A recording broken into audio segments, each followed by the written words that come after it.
ইতালির রাজধানী রোমে অবস্থিত মাদ্রাসাতুর রোম বার্ষিক ফলাফল ঘোষণা এবং সবক প্রদান অনুষ্ঠান করেছে। রোববার রোমের তারাপিতিনিয়ায় ছাত্রছাত্রী, অভিভাবক সহ সামাজিক ও রাজনৈতিক নেতৃবৃন্দ উপস্থিত ছিলেন। বিস্তারিত দেখুন আমাদের প্রতিনিধি সায়রা হোসেন রানীর রিপোর্টে। প্রবাসের মাটিতে বেড়ে ওঠা কোমলমতি শিশুদের ভিন্নভাবে গড়ে তুলেছেন মাদ্রাসাতুর রোম। বাংলা, ইংরেজি শুদ্ধ উচ্চারণ ও ইতালীয় শিক্ষার পাশাপাশি ইসলামিক শিক্ষার উপর গুরুত্ব দিচ্ছে এই মাদ্রাসা। গোটা কয়েক শিক্ষার্থী নিয়ে শুরু হওয়া মাদ্রাসাটিতে বর্তমানে ছাত্রছাত্রীর সংখ্যা দাঁড়িয়েছে প্রায় 170 জন। ইতিমধ্যে মাদ্রাসাটি থেকে অনেক ছেলে এবং মেয়ে হাফেজ হওয়ার সৌভাগ্য অর্জন করেছে। রবিবার সকালে মাদ্রাসার পক্ষ থেকে গেল বছরের সমাপনী পরীক্ষার সকল বিভাগের ফল প্রকাশ এবং বিভাগীয় পদোন্নতিতে ছাত্রছাত্রীদের সবক প্রদান অনুষ্ঠান আয়োজন করা হয়।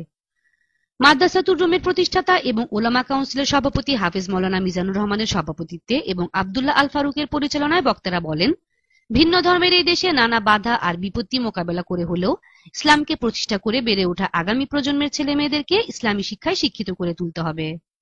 অভিভাবকদের মধ্যে বক্তব্য রাখেন ইতালি আওয়ামী লীগের সহসভাপতি মিজানুর রহমান মিজান, ইতালি বিএনপির সাবেক সহসভাপতি শাহ মোহাম্মদ তাইফুর রহমান ছোটন ও Khandakar Nasir.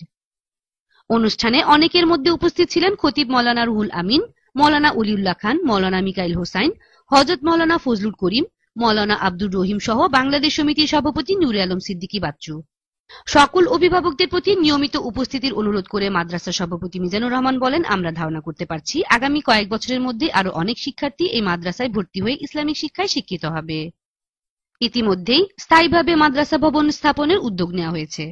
Saira Hossain Rani, channel S news, Rome, Italy.